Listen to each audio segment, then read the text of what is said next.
Hey everybody, it's Jay here. I want to talk to you about building a Hulda Zapper.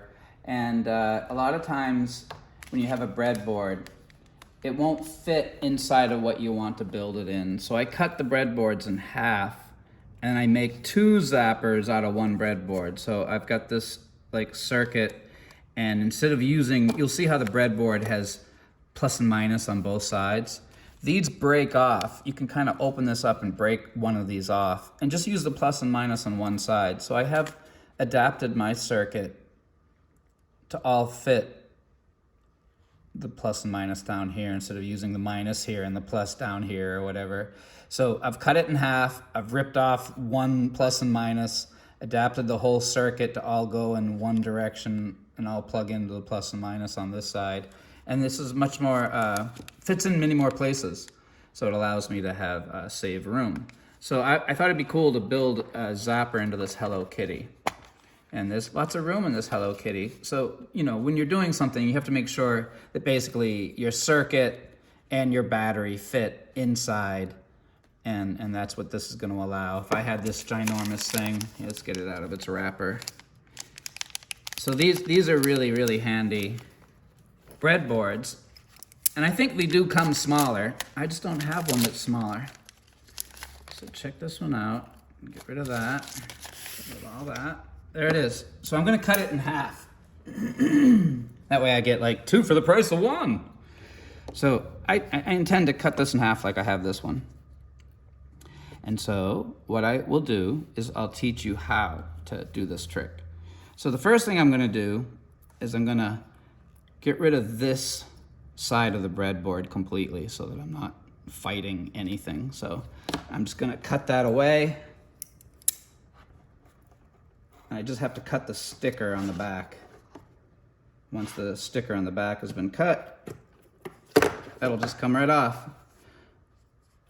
So see how that used to be kind of right there, but now it's gone. Gone forever. So I'm gonna cut this in half. Now here are the tools I'm gonna use to do that. This is called a bench pin, and it just allows me to support something and saw in the middle of this area and not cut my table. So the bench pin just goes on the edge of my bench. So I'm going to connect that to my table. Let's see what we can do here. There we go. So that's nice and sturdy. I'm gonna put my trash can right underneath here, and that way all the plastic dust will go down. Now, here's my jeweler's saw, and it doesn't have a blade in it yet. I'm gonna put a blade in it. I just wanna explain that to you. This is the most handy saw to have if you're a crafts person, and very few people have jeweler's saws. Only jewelers seem to have these, but I use it for everything. You can cut anything in half with this. But the blade is so thin that if you twist it all, you break it. So they come in many. Jeweler's saw blades come in packets so that you can break them all. I think these are either zeros or double zeros. So that's a nice thin blade. So there you have it. I'm going to cut this in half, but I gotta put this blade on the saw. Now, here's a magnified blade. You can see how the angle comes down. So this blade cuts coming down, not going up.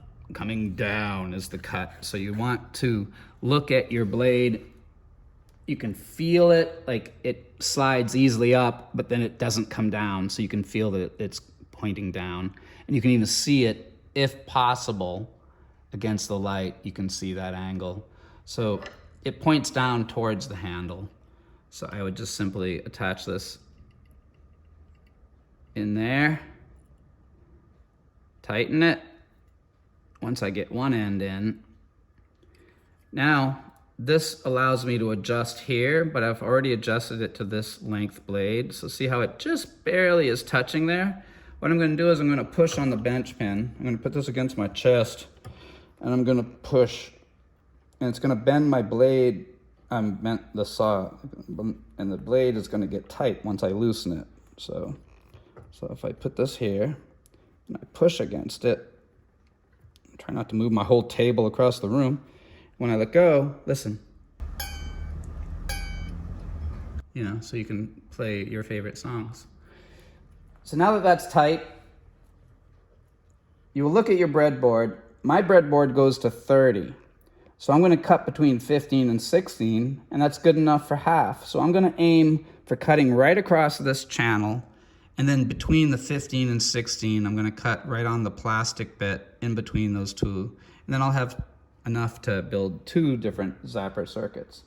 So between 15 and 16. Now I may break this blade, and I may not.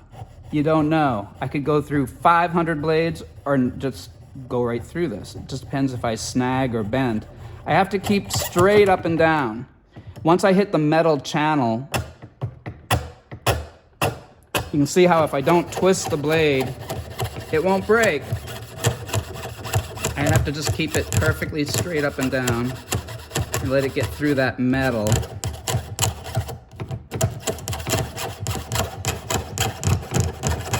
It's so hard, you guys. So you just do whatever you can to get through this negative positive channel. The rest is easy. This is just direct, flat pieces of metal that I've got to not break the blade on. I make cartoon sounds to make it easier, like, see? And then I break the blade. So that's what happens when you break the blade. You just got to put a new one in. It's the cartoon voice. I should never have used the cartoon voice so early, but it's how it is. So I'm going to take that blade, throw it away, fish another one out of here, make sure that it's pointing down. See, it's upside down. I got to flip it over. Now it's pointing the right way. I'm going to install it in the bottom here at the handle. Get that in. And I put this against me and it. Push enough to make it tight. There. And when I let go, all that. So this bar bends a little bit. This thing bends down, and that's what makes it a musical instrument. Now, hopefully I can get back through this alive.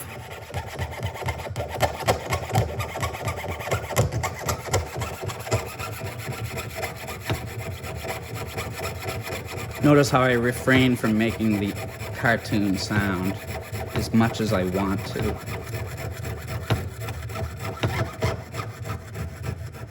So now I'm going to try to get myself back on track. I'm a little bit above the 15, so I'm getting back in between those channels. And now that I'm on between them, I'm not really cutting metal anymore. I'm between those little clips that are embedded in the plastic, and I'm just cutting between them now. So I'm following that white plastic. So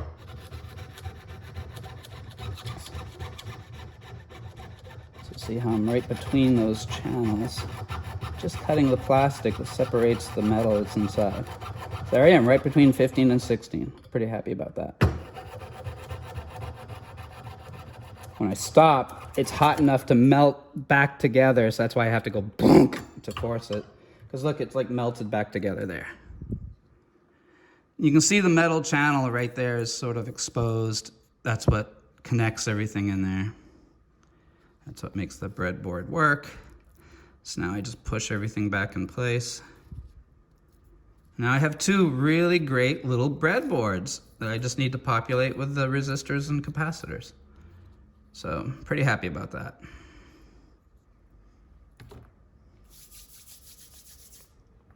So then I just store this like this. I just loosen the handle, and I'll just tighten that next time I need it.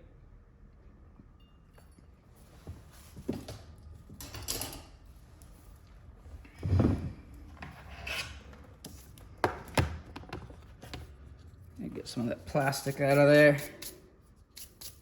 I don't use those areas close to the cut anyway. I just leave them alone. But that's really that's a pretty economical way to work when you get two. There, pretty excited. So I can get rid of this bench pin now. I think I'm all done with cutting things in half. Don't leave this on your table, because if you walk into it, you'll never have children. Ever.